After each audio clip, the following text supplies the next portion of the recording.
Oi, gente, tudo bem com vocês? Finalmente gravando a nossa aula aqui, tá certo? Eu peço desculpas pela demora em postar, mas enfim, né?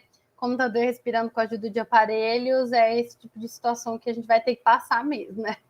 Mas enfim, pessoal, hoje eu resolvi gravar as nossas aulas em 2 aulas, tá certo? Então eu vou fazer uma aula exclusivamente para falar de Israel e Palestina, e uma outra aula para falar sobre conflitos do Oriente Médio como um todo, tá bom? Então, nessa primeira aula, eu vou estar falando um pouquinho mais sobre Israel e Palestina, tá certo? Bom, então vamos lá, né? Acho que antes de qualquer coisa, eu só queria pensar com vocês a questão dos nossos imaginários geográficos, né? E como que isso também acaba passando, né, por toda uma construção daquilo que nos querem mostrar. Então, eu vou colocar aqui para vocês 2 imagens, né? Uma imagem demonstrando o que seria Israel e outra imagem demonstrando o que seria a Palestina, tá certo? Eu encontrei essas 2 imagens, pessoal, fazendo uma busca bem simples no Google, tá? Quando eu coloco um e outro lugar. E aí, quando a gente compara essas 2 imagens, dá uma sensação de que são locais que nem estão dentro do mesmo território. São locais extremamente diferentes, que têm uma paisagem extremamente diferente. Um dá uma sensação de muita prosperidade para nós, o outro dá uma sensação de precariedade, sujeira, uma sensação muito negativa com relação ao que essa paisagem nos mostra, tá certo? Só que quando a gente para pensar, Israel e Palestina vão ser 2 locais que acabam por compartilhar o mesmo território. E aí, levando para vocês a questão, dentro dos nossos imaginários geográficos, dentro de toda uma construção que se tem com relação a esses 2 locais, o que nós estamos consumindo pensando no que é Israel e o que é a Palestina? E por que esse imaginário ele vai ser tão fortemente influenciado por esse tipo de estereótipo, por esse tipo de imagem, tá certo? Então é interessante, antes da gente pensar, né, em como esse conflito se desenvolveu, a gente pensar nas manutenções daquilo que chega até nós. Primeiro, né, quando a gente pensa até nessa questão do que é o Ocidente, né, do que é o Oriente, etc., nós já temos uma grande distinção, porque nos dá uma sensação ainda, dentro dessa construção do que é esse imaginário geográfico, que a gente, de certa maneira, assume até uma postura de colonizador, que a gente é desenvolvido e que eles fazem parte de um grupo subalterno, um grupo atrasado, um grupo selvagem, um grupo que está em intensos conflitos por N fatores, mas que aparentemente não tem nada a ver com nenhum tipo de construção histórica. É como se esses conflitos eles tivessem relação por questões internas, por toda essa questão de atraso, por essa questão de precariedade.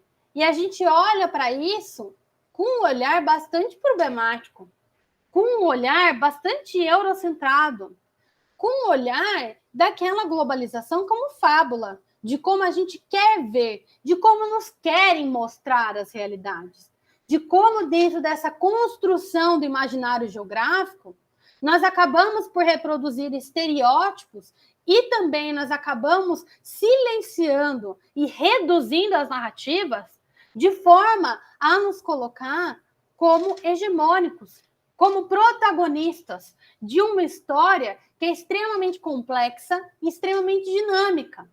E no caso de Israel e Palestina, nós conseguimos ver também essa diferença pensando em toda uma construção histórica e pensando numa forma de olhar para esse conflito que também acaba por privilegiar um ponto de vista que está muito bem alinhado a essa questão do eurocentrismo, a essa questão do que seria esse imaginário construído, a essa questão do que é belo, do que é bom, do que é desenvolvido, tá certo? Então vamos lá, né? Falar um pouco mais sobre essa questão do conflito. Então, primeira coisa, tá certo? Eu preciso falar de alguns termos para vocês para que a gente não tenha aí uma confusão com relação a algumas coisas desse conflito. O primeiro termo que eu queria falar com vocês é a questão do sionismo. O que é sionismo? Sionismo é uma ideia sobre o direito dos judeus pela autodeterminação, tá certo? Nós estamos falando do povo judeu, certo? Inclusive, essa questão do sionismo, pessoal, existia muito antes da Segunda Guerra Mundial, que nós sabemos que dentro desse conflito Israel e Palestina é extremamente importante para a gente compreender o desenvolver de todas as questões de conflitos no próprio território, tá certo? Pensando também em toda a construção do Estado de Israel, tá certo? Esse movimento sionista, ele vai começar a se desenvolver e se estabelecer muito bem desde o século XIX, tá certo? Com políticas imigratórias por parte do Reino Unido para a Palestina. Então, vejam só, essa questão de ter essa ocupação do território palestino, ela já é muito anterior a essa questão do estabelecimento do Estado de Israel após a Segunda Guerra Mundial. Então, vejam só também como existe uma construção anterior de que naquele território, que é o território palestino, não existe ninguém. É como se ninguém estivesse morando lá. Então, não, é um território vazio, então é para lá que eu vou mandar essa galera. Esquecendo toda a questão da civilização, da economia, da sociedade, da cultura pretérita nessa região associada ao povo palestino. Então, nada mais é do que uma perspectiva colonizatória. E se a gente for parar para pensar, esse movimento sionista, tá certo? Sendo aí desenvolvido desde o século XIX, também vai ter relação com todo um movimento, uma ideologia bastante imperialista que vai estar acontecendo dentro desse contexto no continente africano, no continente asiático e no Oriente Médio como um todo. Esse imperialismo europeu de dominação dos territórios, de imposição de fronteiras, de imposição de ocupações. Então, vejam só como existe uma série de articulações anteriores, muito anteriores, do que muitas vezes nós pensamos com relação a todo o desenvolvimento da ocupação desse território específico que constitui o que seria a Palestina, tá certo? Bom, e aí, né, o que é importante a gente falar? O sionismo, ele também acaba assumindo uma espécie de ideologia. Então, para essa ideologia, né, pensando em como a gente vai ter uma série de políticas de hoje, né, do que é conhecido Estado de Israel, ela acaba sendo uma ideologia que propõe a tomada do maior espaço, maior território palestino possível para que haja a menor quantidade de palestinos possível dentro desse território. Então, assim, ao meu ver, se isso não é uma perspectiva colonizatória, eu não sei o que é, tá certo? Então, esse é o primeiro ponto que eu preciso falar com vocês. Mas, pessoal, vamos aqui, né, já falar uma coisa importantíssima para vocês, para a gente não ter aí confusões, pessoal.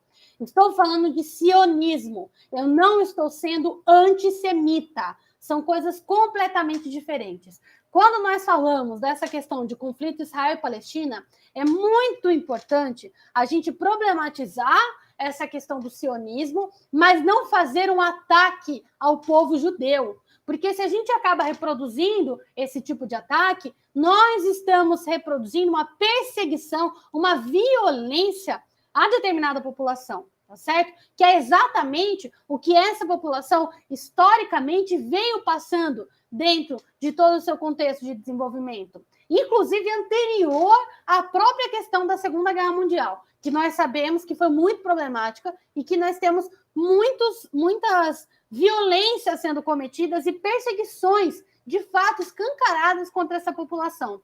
Mas essa questão do antissemitismo é muito anterior. Vou dar um outro exemplo para vocês, pensando no povo judeu. Vocês se lembram da questão da peste negra, que assolou a Europa, né? Matou aí mais de um terço, acho que, da população, e que foi muito problemática, né? Num contexto de desenvolvimento, de avanço, né? De alguns desenvolvimentos do continente. Os judeus, pessoal, eles foram colocados dentro desse contexto como os grandes vilões.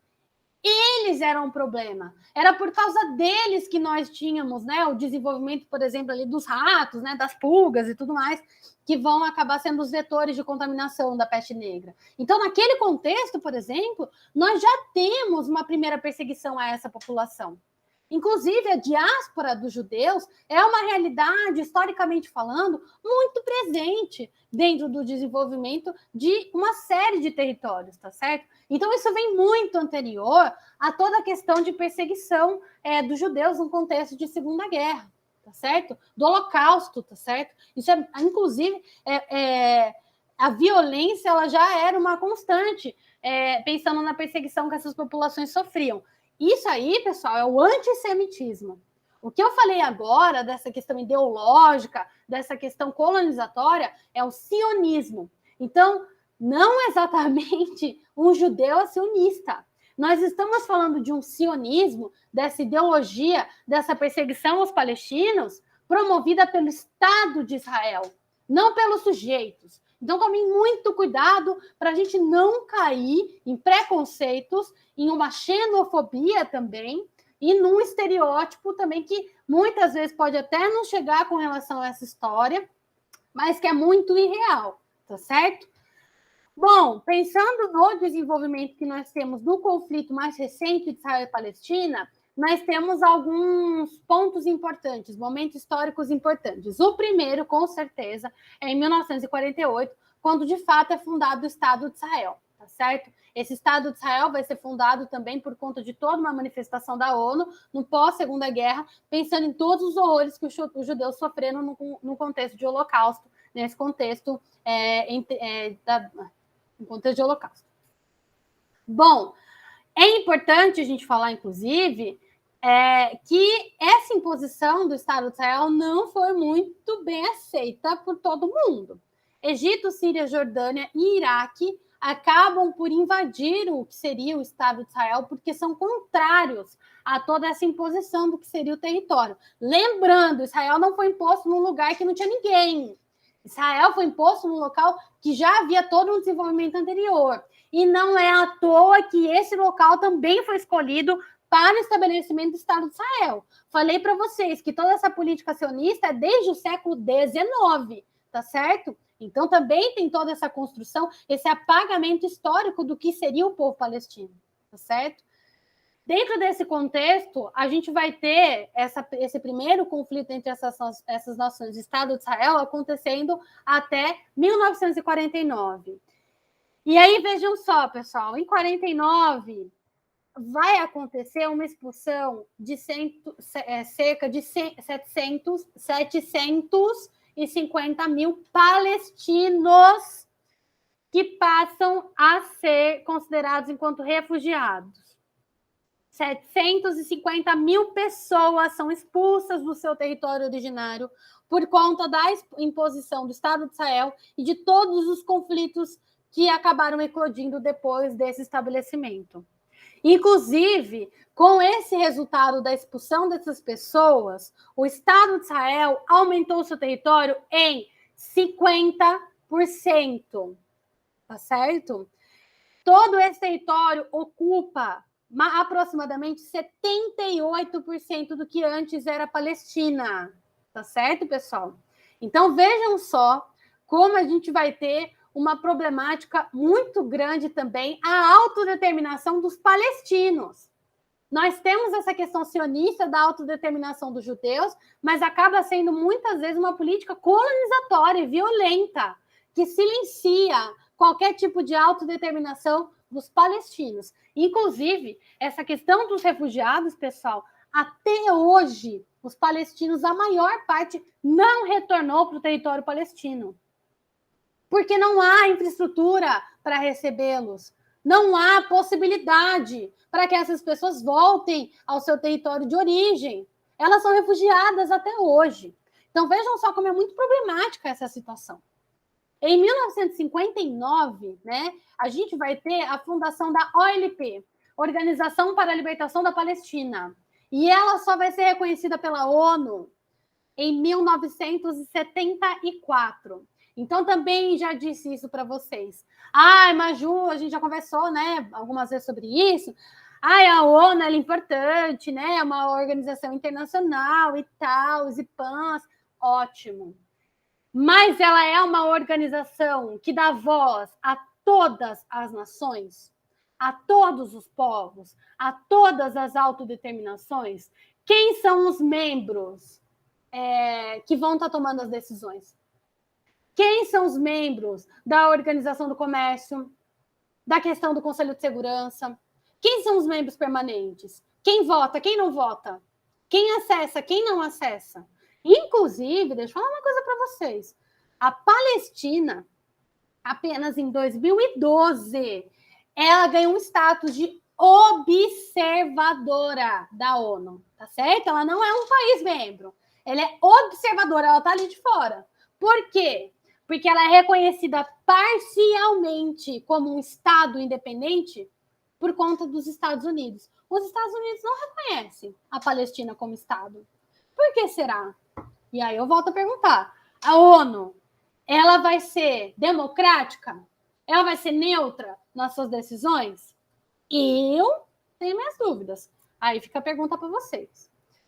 Bom, voltando aqui, né, eu coloquei alguns outros marcos importantes desse conflito de Israel e Palestina, né? Então, em 67, a gente vai ter a emblemática Guerra dos 6 Dias, que também vai ser bastante importante para a gente entender também a própria expansão do Estado de Israel. Então, a gente vai ter o Estado chegando à faixa de Gaza, a Península do Sinai, a Cisjordânia e as colinas de Golã, na Síria. Inclusive, spoiler, algumas dessas regiões super importantes para nascente de rios ali na região, tá?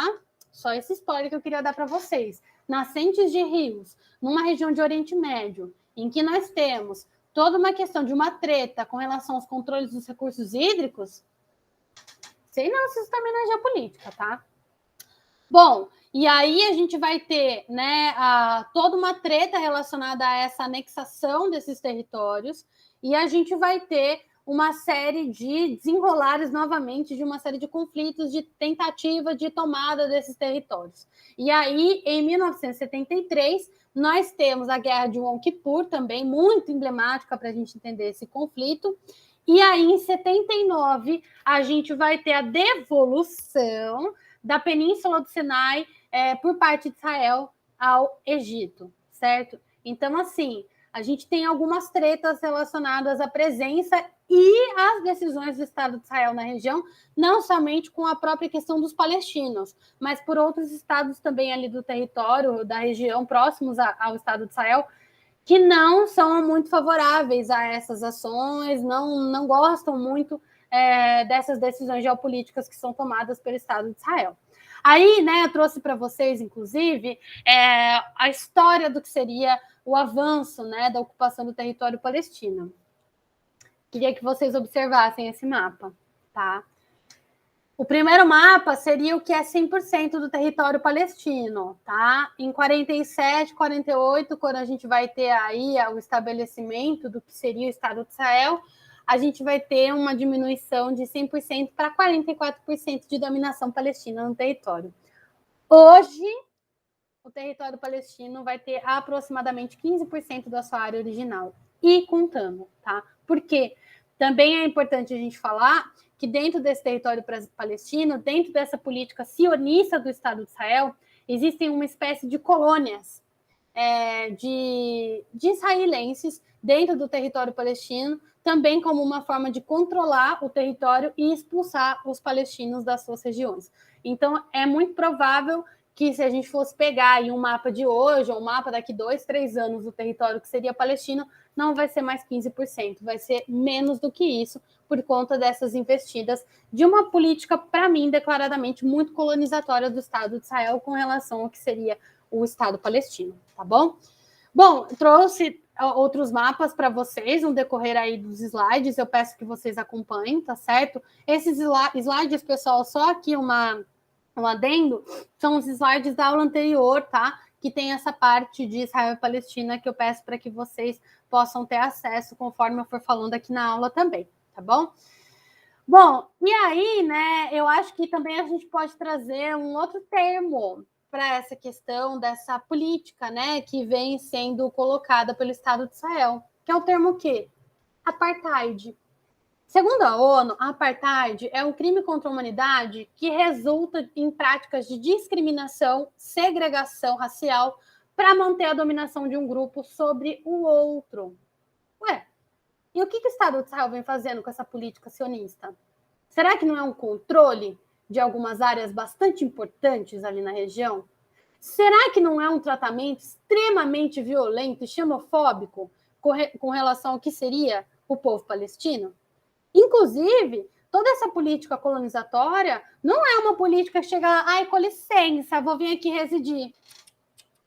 Nós estamos falando de uma ocupação, uma ofensiva militarizada.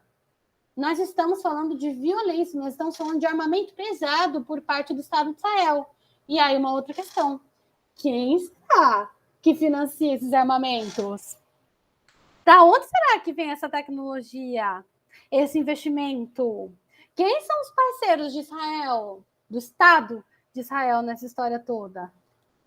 Fica aí o questionamento para vocês. Inclusive, Israel, o Estado de Israel, quer que os palestinos, na realidade, sejam minoria na região e nega o direito de retorno. Por que é importante eu falar isso para vocês? Porque vocês lembram que rolou toda aquela questão dos refúgios, né? 750 mil pessoas saíram fugidas da Palestina. Pois então, vocês também devem ter visto que Israel já expandiu as suas dominações territoriais. Essas pessoas não conseguem voltar por quê? Israel nega o direito de retorno. Elas não fazem mais parte daquele território, elas não podem retornar. Diferentemente do que acontece com os judeus. Por quê? Os judeus possuem a questão do direito de retorno muito bem regulamentada, formalizada, inclusive por conta de toda a questão da perseguição dos horrores do Holocausto. Os judeus, mesmo que eles não tenham sido em algum momento moradores do Estado de Israel, eles têm esse direito de retorno por conta de toda essa perseguição histórica que essa população sofreu. E aí eu pergunto, mas e o palestino? Não sofreu? O palestino não é refugiado também? Por que ele não pode ter acesso a isso dentro dos critérios do Estado de Israel? Fica aí a pergunta, tá certo? Bom, e aí eu trouxe alguns dados para vocês, pessoal, né, com relação a essa questão da militarização. O IDF, que é a Força de Defesa Israelense, representa cerca de 6% do PIB do país, que inclusive na proporção da sua representação da economia com relação aos Estados Unidos e a Rússia, que nós sabemos que são dois grandes gigantes na questão militar, o IDF proporcionalmente representa um PIB maior, pensando no Estado de Israel, do que se a gente fosse comparar com o PIB militar dos Estados Unidos e da Rússia. Vejam só, como eu falei para vocês, não é um negócio assim à toa, não é um negócio que fala, com licença, quero ocupar. Não, não é assim que funciona. E, ao mesmo tempo, Palestina, não sendo um Estado reconhecido, sendo um observador, e não tendo nenhum tipo de estrutura suficientemente capaz de se defender, tem a sua população extremamente vulnerável. Inclusive, é muito emblemático, dentro daqueles pontos que eu citei para vocês, algumas imagens que circularam na mídia, se eu não me engano, aí nos anos 70, 80, de tanques armados israelenses chegando no território palestino e a população palestina se defendendo com pedras. Então, é esse tipo de situação que nós temos. Não é todo mundo que está dando a mesma balança. Não é todo mundo que vai estar tendo as suas ações ofensivas, violentas, sendo registradas da mesma forma, certo? A gente tem um descompasso. A gente não está aí falando de um conflito em que ambos os envolvidos possuem os mesmos recursos dentro dessa treta toda. Não é assim que funciona, tá certo? E aí, também é uma outra coisa que acho que aparece muito quando a gente fala de Israel e Palestina, é a própria questão do Hamas. Depois eu posso trazer mais informações específicas sobre o Hamas para vocês, né? Mas o Hamas, pessoal, ele é um movimento que vai começar a se auto-organizar ali na região da Palestina. E ele vai ter a eleição de um partido que governa a região de Gaza, tá certo? É um partido eleito. E aí, o que acontece? O Hamas, que é esse grupo, esse movimento organizado, alinhado com algumas autoridades palestinas, acaba cada vez mais por se aproximar de alguns interesses a cada ataque israelense que acontece na área. E aí a gente tem uma espécie de resposta, né, que vai estar acontecendo por parte desse grupo. Eu estou defendendo? Não. Nós estamos falando de violências que vão estar acontecendo e que, obviamente, vão estar atacando civis. Mas a gente precisa retornar e pensar, né, na disparidade também que nós temos com relação aos recursos que vão estar sendo investidos para que esse conflito continue acontecendo, né? E a gente sabe quem é que vai estar tendo mais voz dentro de todo esse conflito aí e quem é que vai estar tendo a sua hegemonia de alguma forma mais garantida, inclusive dentro do próprio imaginário geográfico mundial, né? Até mostrei para vocês ali as imagens que nós temos de Israel e Palestina. Bom, e aí, né, eu até coloquei para vocês uma imagem de um pequeno documentário para vocês terem uma ideia de como o Estado de Israel vai estar repassando as informações com relação ao que é a Palestina. Nos livros escolares que nós temos em Israel, pessoal, Palestina não existe. Então, por exemplo, eu tenho um mapa e dentro desse mapa eu consigo ver alguns dados demográficos, culturais, econômicos. Só que a região palestina, ela está totalmente em branco. É como se tivesse um vazio, não tivesse ninguém. Fosse uma área que estivesse ali, passível de ser ocupada. Isso ensinaram nas escolas, pessoal. E, gente, isso tudo está sendo construído dentro das instituições escolares, de um processo de escolarização, de aprendizagem, de conhecimento, de formação do cidadão israelense. E quem é que controla toda essa questão da instituição escolar? A gente não está falando de um movimento, como eu falei antes, de crítica à postura dos judeus. Pelo contrário, os judeus fazem parte de uma população historicamente perseguida, violentada, e que precisa, sim, ter a garantia dos seus direitos. Precisa, sim, ter o respeito à sua identidade. Mas aqui, nós estamos falando de uma política sionista, do Estado de Israel, de uma imposição, de uma leitura sobre o que é Palestina. Leitura essa que é uma leitura que passa por um projeto de colonização, um projeto de violência, militarização, com relação à dominação desse território, não somente desse território. Há uma limpeza étnica com relação ao que é representado pelos palestinos, tá certo? Inclusive, eu trouxe um trecho para vocês, eu quero muito ler esse trecho para finalizar esse assunto com vocês, que é um trecho de um livro que se chama Em Estado de Choque, do Mohamed Omer, tá certo? Eu vou lendo, mas eu vou deixar aqui a imagem para vocês irem acompanhando a minha leitura, tá certo? O que ele diz? Só muito poucos na mídia tradicional falam, às vezes, sobre o direito de defesa ou simplesmente de existência das pessoas em Gaza. Afinal, nós não somos quem temos a Marinha, Força Aérea, Exército e armas nucleares. Não foram nós que instalamos os checkpoints, não passamos tratores nas casas israelenses, nem usurpamos seus negócios, nem prendemos o seu povo, crianças, inclusive. Não construímos muros em volta de suas cidades. Não destruímos suas colheitas e nem retemos a renda de seus impostos. Não determinamos a quantidade mínima de calorias necessárias para sobreviver. E depois forçamos essa dieta proibindo a entrada de produtos nos chamados checkpoints. Não impedimos que israelenses saiam de Israel, sempre que queiram. Nem os impedimos de ir à escola. Não cortamos sua eletricidade, não bombardeamos suas instalações de tratamento de água e não inundamos suas ruas com esgoto. Não impedimos que remédios cheguem aos seus hospitais. Não atiramos em seus pescadores que ultrapassam uma fronteira artificial. Nem deixamos pessoas morrerem em checkpoints, aguardando licença para atendimento médico. E certamente não impedimos maridos e esposas israelenses de viverem juntos por estarem em partes separadas do país. Não fazemos nenhuma dessas coisas. É Israel quem faz conosco. Vem fazendo há décadas, incluindo ataques militares a cada 3 ou 5 anos. Bom, pessoal, eu finalizo essa aula de Israel e Palestina com essa citação. Eu espero que vocês também possam ter acesso ao material complementar que eu deixei. E para aqueles que quiserem saber mais, eu recomendo fortemente a série de vídeos da Sabrina, do Tese 11, que eu também deixei como material complementar para vocês. É uma série de vídeos sobre a Palestina também. Eu acho que é muito interessante para aqueles que quiserem aprender um pouco mais sobre o assunto. Tá bom, pessoal?